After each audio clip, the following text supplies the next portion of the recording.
Heyo, what is up, Exiles? Omega Beams here with a quick update.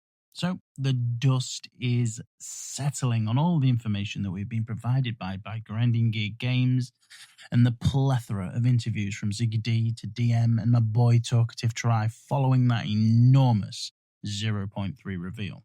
So, the third edict, what is it bringing to the table? Firstly, and what we're going to be focusing on in this video, is the introduction of Act 4 and Interludes. Now, this might catch me a little bit of heat, but I was firmly on the side of a new act being implemented this patch rather than the Druid, purely so we have more content within the game itself, and I'm super pumped it went that way. Although, as a plus, Jonathan has confirmed the Druid is coming in 0.4 this December, and it only didn't make the cut as there were animation issues. So, all of the Exiles will be eating good over the Christmas break. Act 4 is confirmed, and it will take us right back to King's Match 20 years after the story of PoE 1 came to an end. So there'll be some noticeable changes in the area. Once you reach King's Match, you are given the objective of gathering 3 parts of an ancient weapon to help defeat the beast that you have been chasing down in the previous acts. With a new act comes new challenges. With more than a dozen new bosses and over 100 new monster types, we'll have plenty of content to keep us busy for the League.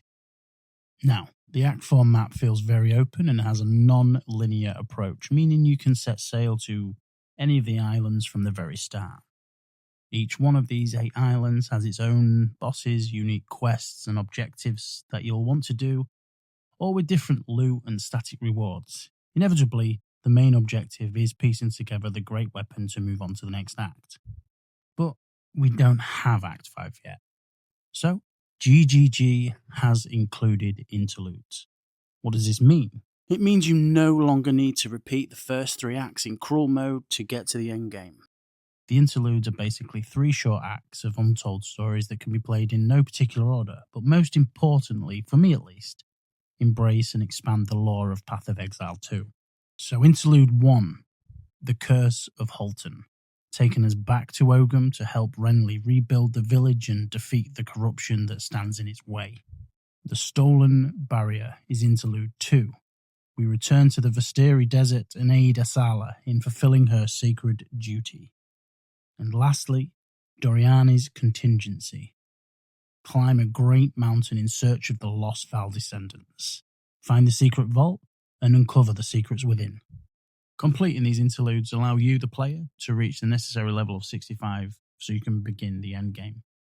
The interludes boasts 19 new areas and 12 new bosses that are included in the short stories. But don't worry, all of that content that is included isn't going to waste. Everything I've mentioned will be included within the endgame, which is great news, because it'll give us blasters more content to explore and experience when mapping the Atlas. So, what do you all think in regard to the new act and interludes? I personally feel that Jonathan Mack and all the boys and girls over at GGG are absolutely cooking in 0.3, and I can't wait to get involved in Act 4 and the new interludes. In the next video, I'm going to go over the new in-game mechanics such as sprinting and the rise of the Abyssal. Then I want to put together a League Start video with my plans for the upcoming 0.3 update. Hopefully, I'll see you there. Log in and happy blasting. Bye!